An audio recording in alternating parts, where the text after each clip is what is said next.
Locked doors hide mysteries. Keyholes can reveal answers. I'm Revel Arroway, and this is Keyhole Witness. Welcome back, my fellow Keyhole Witnesses. This week my story is a little different.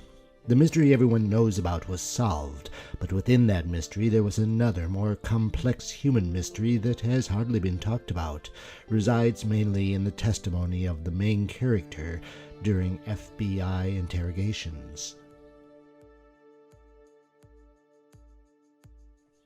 What I tell, I do not report, I merely tell.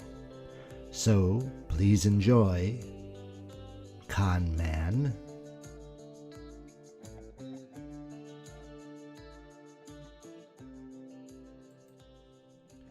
Frances felt a pain in her shoulder as she stretched her arm into the back seat of the Pontiac to pull the blanket over her son.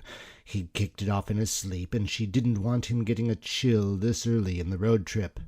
The trip from San Pedro to Dallas was going to take several days, and the only respite they were going to have was that short overnight visit with her folks in Freon 3 days from now. And after that they'd still have another long day before reaching their previous home on Gaston Avenue in Dallas.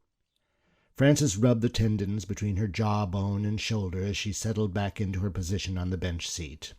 She and Bob hadn't really spoken much since the horrible, stupid argument the night before about how to pack the car. They had started out this morning in silence right after a very early breakfast.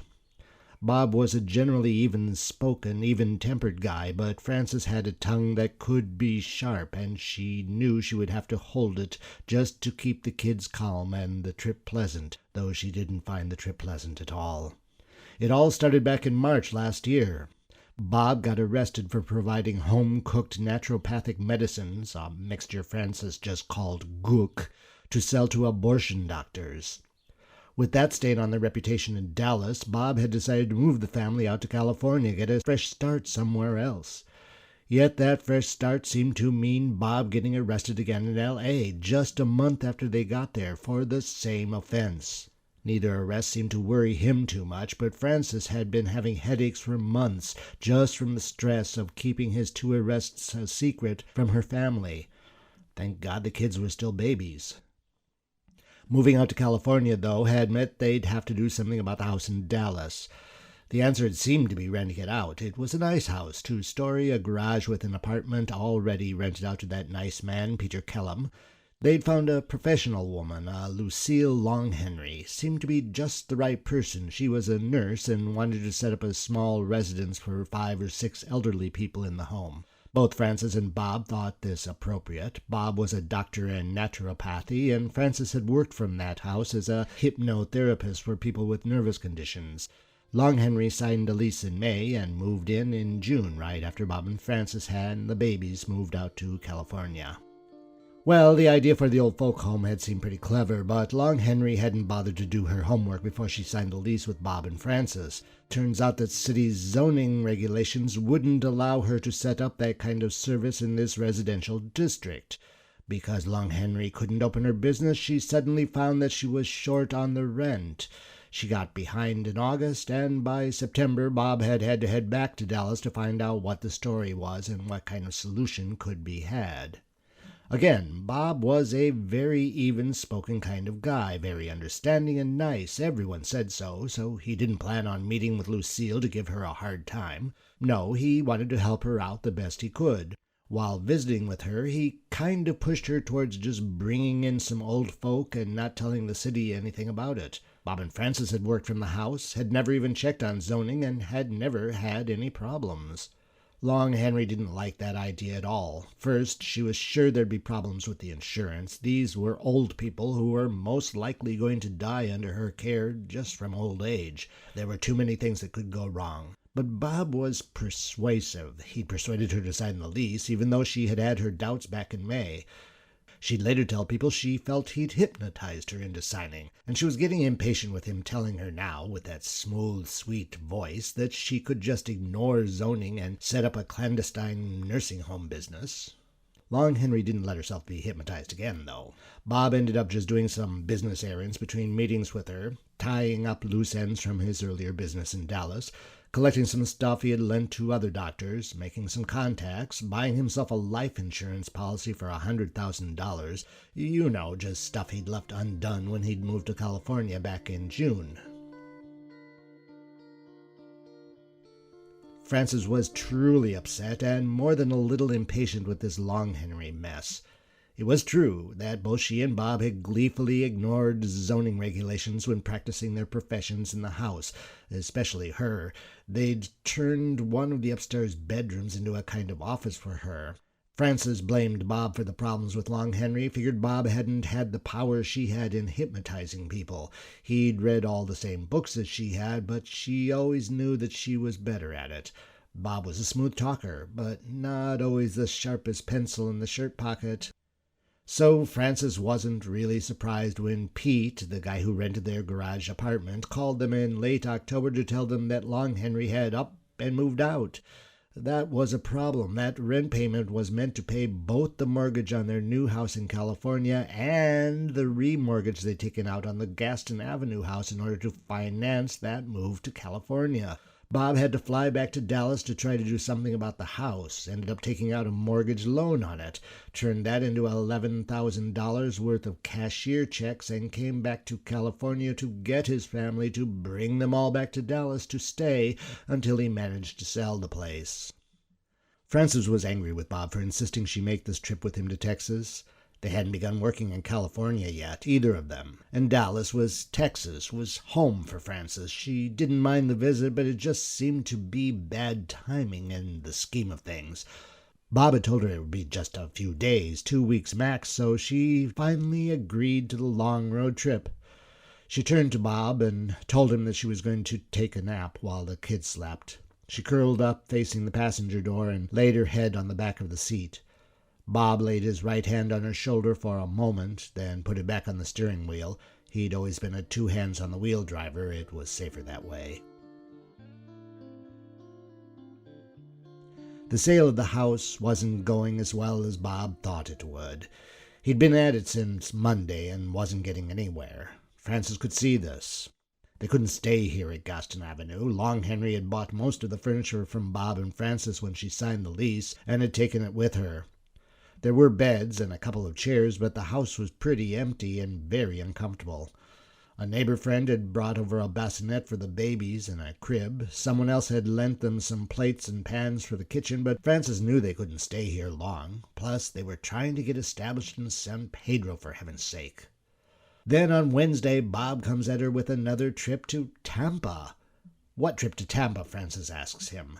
The trip to Tampa he'd told her about while they were driving from California. The trip to Tampa he'd already told her about before they even began the drive from California. Frances didn't remember anything about a trip to Tampa. Bob told her that he had to meet with a doctor in Tampa to sell that doctor some goop. Jesus, thought Frances, goop, that's what this is about, those clandestine abortions.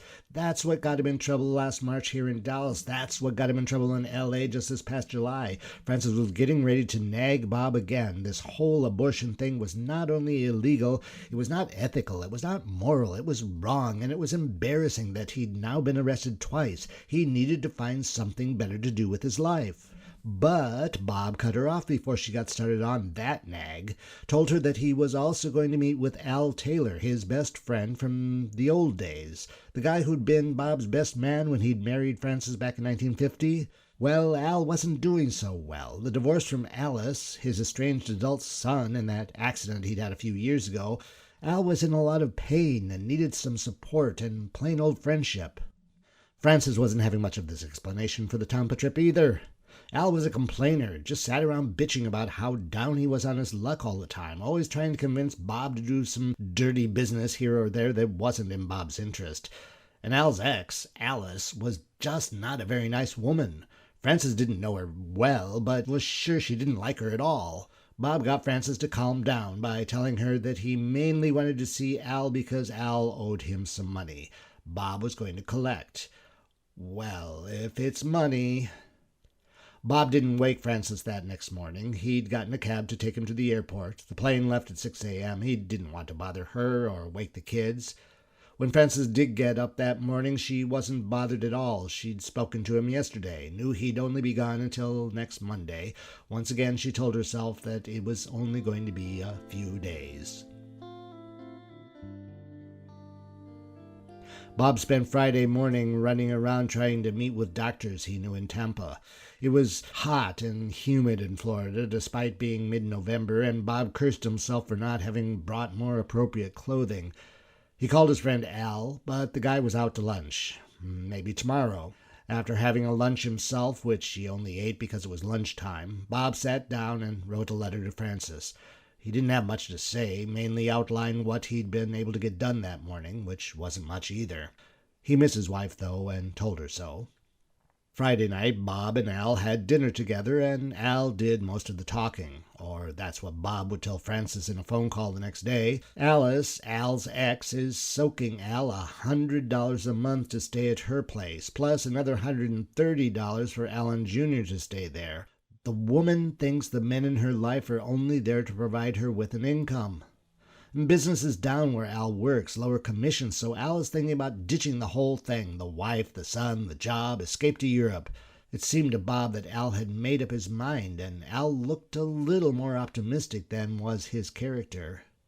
They had a quiet dinner together the next night as well. Both Bob and Al liked Chinese food, and they found a grungy restaurant in a dark street that was perfect for both of them. Not too many people, and those that were there were not going to be interested in anything either of the men had to say to one another. And when they were finally seated, they realized that the other 8 or 9 diners probably wouldn't even understand what the 2 men were saying. They were all Chinese. Al was really plotting some kind of escape to Europe, but there weren't any real plans. Despite having renounced his earlier life as a professional confidence man, more or less when he married Alice, the divorce had left Al totally broke, both as a man and economically, and he wanted Bob to join him in some scheme or other, like in the old days. But Al had lost his touch. Where he'd once been the brains of their operation, leaving Bob to the smooth talking back when they were young and handsome and never tired, Al was now just a withered, sickly old man, somewhat crippled by repeated accidents. Al had fallen off a horse on his head as a child. He'd fallen from a bar stool, also on his head. Finally, he'd had an accident, or so he said. No one was sure if it was real or another con, but he said on the streetcar in 1951, whiplash caused by the streetcar crashing into another car. He'd had surgery several times. Again, no one knew if that was true either. But he complained tonight mostly about how much pain he was in, how much his neck bothered him. He had an appointment with a doctor in Dallas. He had to get there in the next couple of days. He was going to drive his car there, but just couldn't face that. Wasn't there anything Bob could do to help him out? Now, Bob wasn't about to get back into business with Al. Those days were over. Both of them were older now, and Frances would never let Bob hear the end of it if she found out. But Bob could help his friend out in another way. He pulled his large billfold from the inner pocket of his jacket, opened it, and pulled out his return plane ticket to Dallas, scheduled for Sunday evening. He gave it to Al, told him to take his place on the plane. Bob would find a way back to Dallas the next day or so. Al took the ticket, and his eyes actually filled with tears. He asked his friend if he wouldn't mind driving his car down to Dallas. That way, when he had recovered from the surgery, he'd have a way to get back to Tampa. Bob said yes, of course. The next day, Sunday, Al woke up a little hungover and Bob with indigestion. Bob didn't drink. Bob was in his hotel room while Al hung halfway out of his bed at Alice's house, or what had been his and Alice's house before it became Alice's house with the divorce. Neither of the men did much that Sunday. Bob wandered around Tampa, made a couple of phone calls to people he'd met or hadn't met while trying to put his business in order. Al just hunkered in bed most of the morning, feeling sorry for himself, then got up and tried to make his wife and son feel just as sorry for him as he did for himself. Finally, Bob and Al got together again for dinner. Bob was going to drive Al to the airport for that overnight flight to Dallas with a departure time of 11 p.m. They were at the airport at 9, plenty of time for Al to have a couple of drinks. Francis wasn't around to scold. Bob could have one drink. He was trying to help his best friend get relaxed for the flight. Al's neck was obviously bothering him a lot, and he'd always been a bit of a sissy when it came to endurance. Time flew, the flight was called, and Al suddenly remembered he wanted to buy flight insurance. He did this quickly at a machine, scribbled his post office box number in Tampa on the envelope, and asked Bob to drop it into a mailbox on his way out. Al rushed onto the plane, only a briefcase in hand. Bob would bring him his suitcase of clothing in his car in Dallas. Al wouldn't be needing clothes until he got out of the hospital. The phone rang 3 times before Frances came out of her troubled dream. She'd been walking around the house. The house was empty, except that room she held her consultations. That was full. Her easy chair, the low chaise lounge she used to lay out her patients when she hypnotized them, where she made them listen to those long, noisy LPs with headphones that were supposedly therapeutic. All of the patients she'd ever received in this room were piled in there. They all seemed angry, frustrated with her. They asked again and again, "Why don't I feel any better, Frances? What's wrong with me, Frances? This isn't working, Frances." Frances lifted the phone and croaked a hello. There was a man on the other end of the line, Mr. McKay from National Airlines, or was it Mr. McCoy? Didn't matter. He was calling to inform Frances something about Bob's plane being late. Actually, very late. It should have landed around 4 that morning. Here it was 7, but there was no worry. The plane had an extra 5 hours of fuel. He'd get back to her when the plane landed. Frances sat at the kitchen table. Her colored girl, Vernice, had just served her another cup of coffee. The babies are both up and warbling over there in their strollers. Frances didn't have proper high chairs for them here. Those are in California. The phone rang. Frances looked at the clock, saw that it was 9, figured it was just Bob calling to tell her he'd finally arrived, let her know when he'd be back at the house. Vernice made a move to answer, but Frances waved her back to the stove, stepped out into the entry hall just outside the kitchen door, and took the call herself in the little phone nook out there. It wasn't Bob. It was that Mr. McKay from National Airlines again.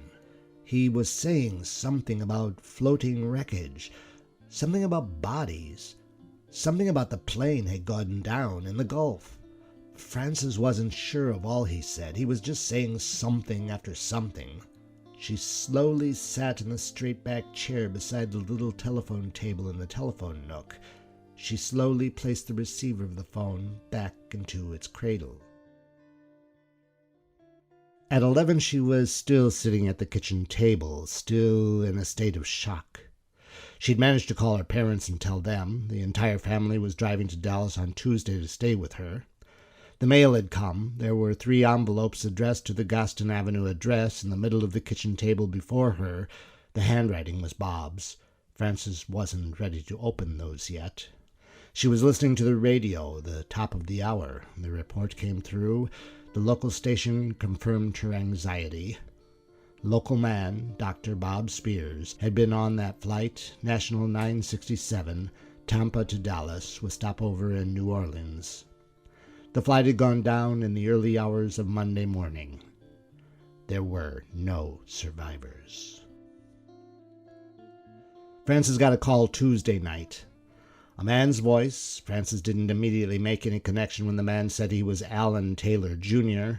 There was a pause. Frances said, "Oh, hello, Alan." She figured he had called to offer her his condolences for Bob's death, being Bob's best friend's son. Wasn't the case. He wanted to know if Frances had heard from his father, if she had even seen him. Frances told Alan Jr. that of course she hadn't. She was in Dallas. As far as she knew, Al was in Florida. Alan Jr. then asked if she knew if Al had gotten on that plane with Bob. Frances said she didn't know. Then that odious woman, Alice, got on the phone and insisted, did Frances know if Al was on that plane that went down? Frances tried to stay calm. She was still upset and in shock herself, didn't understand what Al had to do with all of this and why they think he'd gotten on that plane with Bob. She explained to Alice that if Alice hadn't gotten any call from National, then there was little chance Al had been on the plane. The airline would have called her. Alice got more nervous as she explained that a local paper was going on about gangsters having blown up the plane. Frances wasn't having any of that. The same rumors had begun to show up in the Dallas papers. Alice finally extended her sympathies and the call ended. Then Alan Jr. calls back a few days later. Had Francis heard from his father? Francis says no again and asks if Alan or his mother had reported Alice missing. Alan Jr. says no, that he'll do that as soon as they hang up. Good, says Francis. Alan then says he'd gone to his dad's post office box and found an air flight insurance policy bought just the day before the accident. So what? Frances thinks to herself, but she keeps her peace. Then Alan says something really out of line, that his mother, Alice, had spoken to Mr. McKay of National Airlines, that he had told her that they had found Bob's dentures. What? Only Francis or Bob's dentist would be able to identify Bob's false teeth, and Francis hadn't been called, nor had the dentist called her to ask permission to identify any dentures.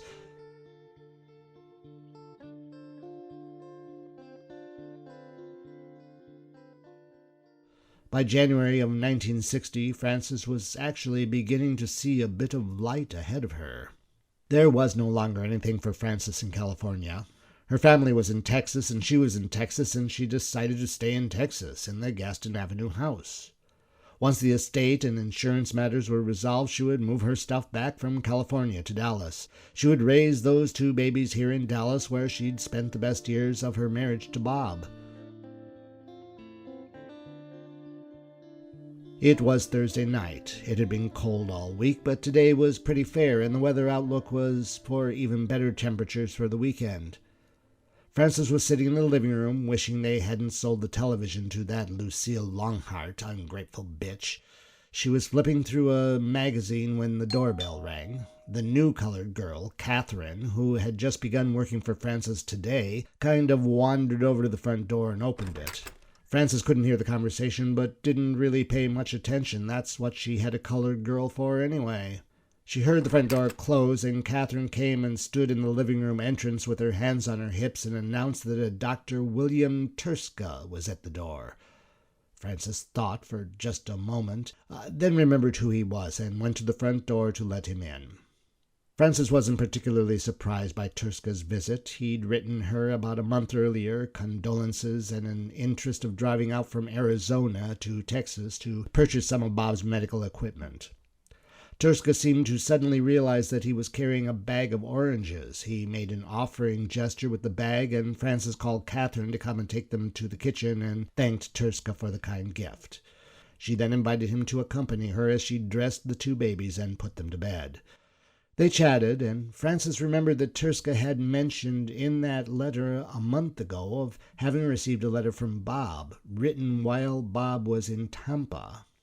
When they went back to the living room and sat on the sofa together, Frances wondered to Turska if he had brought that letter with him, and if she could possibly read it, just to know what her dear husband had been thinking in the last days of his life. Turska pulled a sealed envelope from his pocket and handed it to Frances. She looked at it a moment, wondering why Turska wouldn't have opened it upon receiving it, then realized that it was addressed to her, and that the envelope was from the Lakewood Hotel here in Dallas. She ripped at the envelope, pulled out a single sheet of paper that said simply, in Bob's handwriting, that he was at the Lakewood Hotel here in Dallas, and that he wanted to see her. Was this some kind of joke? Frances always suspected that the men her husband did business with were not always above board. That Al guy had been in and out of jail for years that Frances knew.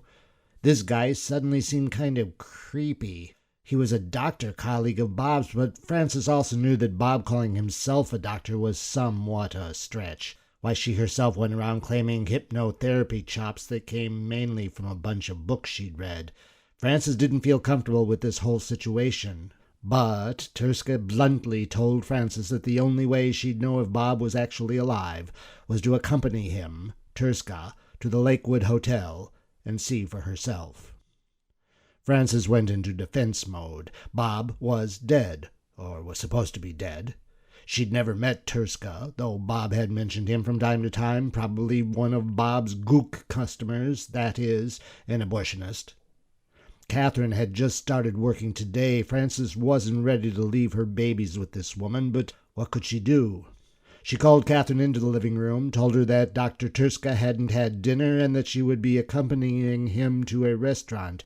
Please look after the babies.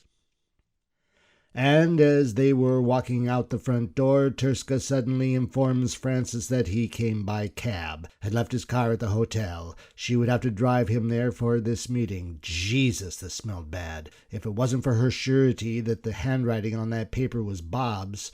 They got in her car. She pulled out of the driveway, but stopped in the middle of the residential street and asked directly if this were some kind of trick.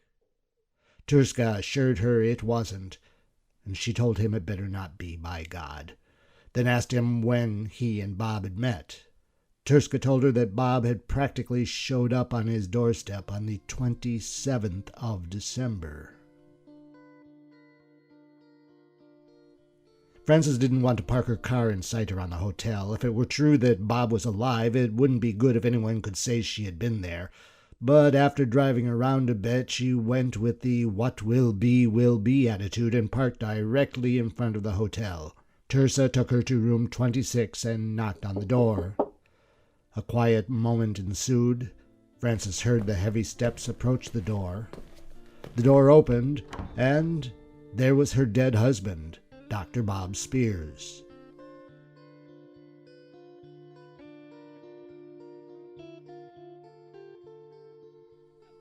Why hadn't he gotten in touch with her? He didn't know who would be at the house. He didn't know how she would react. He wished it had been him on that plane instead of Al.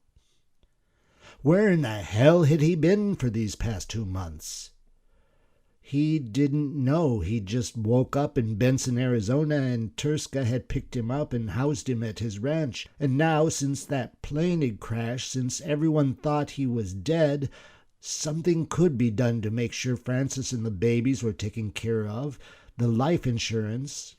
How were the babies? What had Frances done with the estate? Frances told Bob that the babies were fine, that she'd spoken to lawyers, the insurance policies had been settled, his will probated, all that legal stuff was done. Then Frances had a horrible thought.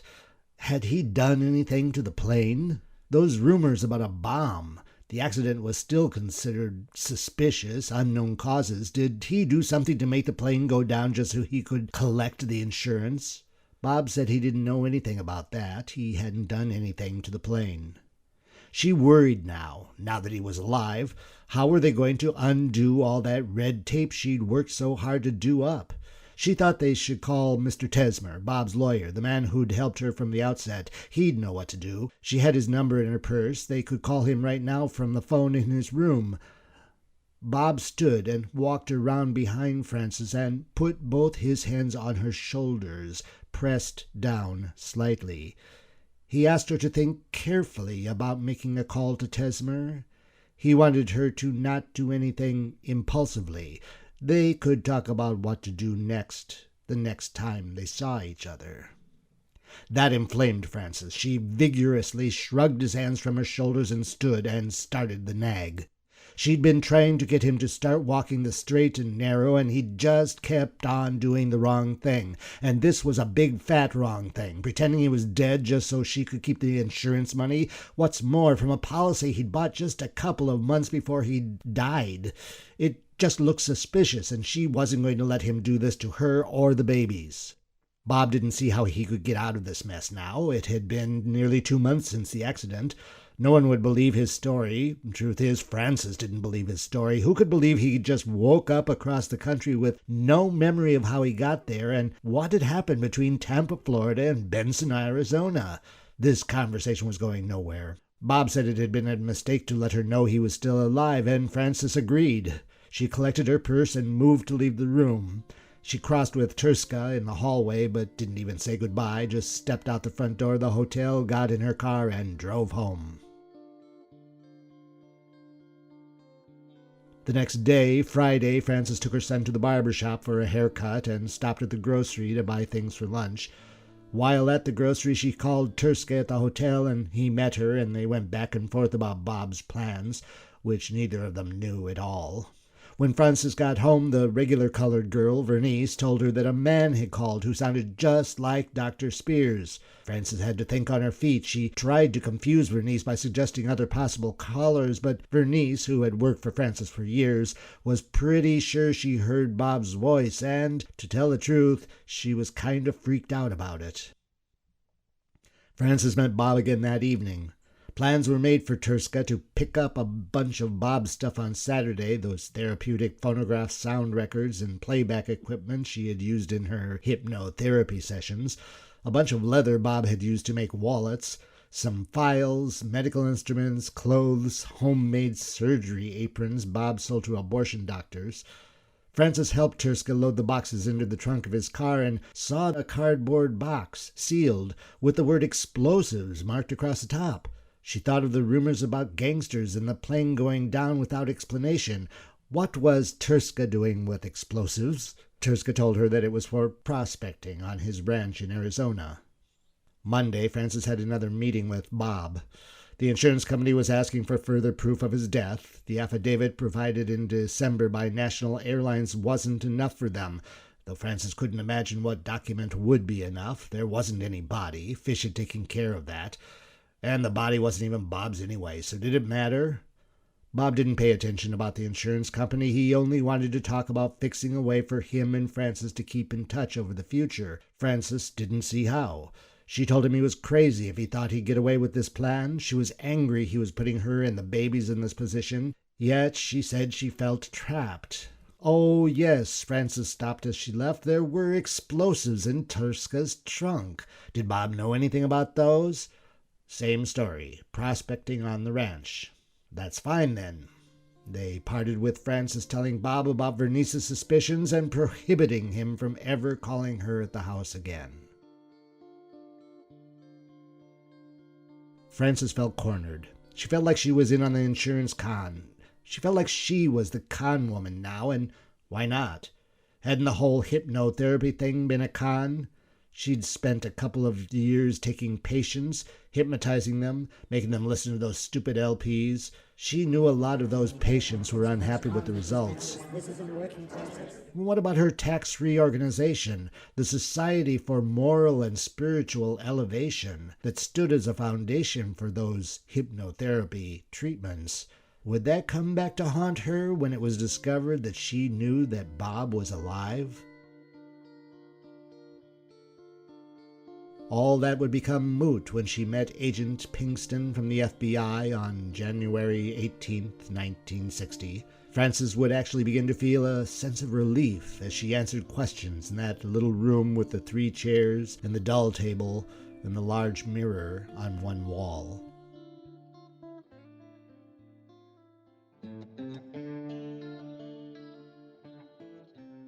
It's Revel, and I'm going to jump in here now. The original mystery in all this was whether or not Bob Spears handed a briefcase full of explosives to his good friend and fellow conman, Al Taylor, as Al got on National Flight 967. It was generally concluded from FBI investigation that that had not happened. Bob's story about generously giving his friend the ticket so that Al wouldn't have to drive to Dallas from Tampa with a sore neck was generally accepted as is. Yet, poring through over 700 pages of FBI files on the case, which was centered on did Bob Spears blow up the plane, I came upon this other mystery. When did Frances Spears really find out her husband wasn't on that plane? Hard to say, though this text from the FBI files makes me wonder seriously. Quote, beginning with the point in the interview when she saw Dr. Spears on the afternoon of January 8th, Frances Spears began by qualifying her remarks and stated, "It is difficult to recall." Unquote. We will never know if Frances was in on the insurance fraud from the outset or not. It has to be pointed out that that fraud was circumstantial. Neither Bob nor Francis were responsible for the plane crash, and the switcheroo between Bob and Al was an unfortunate, let's say, coincidence. The life the Spears were living was certainly strange. Bob was a convicted con man. Francis supposedly didn't know about his past life until the FBI filled her in, just accepted the secrets, the numerous trips to California and Florida, the clandestine abortion activity, the cooking up of gook, which involved barrels of soap that were kept somewhere. She just lived comfortably in that beautiful home on Gaston Avenue, just figured that having read a few books made her a qualified hypnotherapist, just didn't tell any of her patients, referred to her by Bob's associates, naturopaths and chiropractors, that she had no degree, that a lot of it was made up from whole cloth and a membership in the Association for Research and Enlightenment. Oh, and read up on Edgar Cayce. It probably doesn't even matter all that much. I couldn't find anything about Frances being held accountable for her actions once she learned her husband was alive. This entire story is from Frances's point of view, as told to the FBI, carefully worded to keep herself out of trouble. Bob Spears did go to prison. Frances seems not to have. And that's just how things worked back then.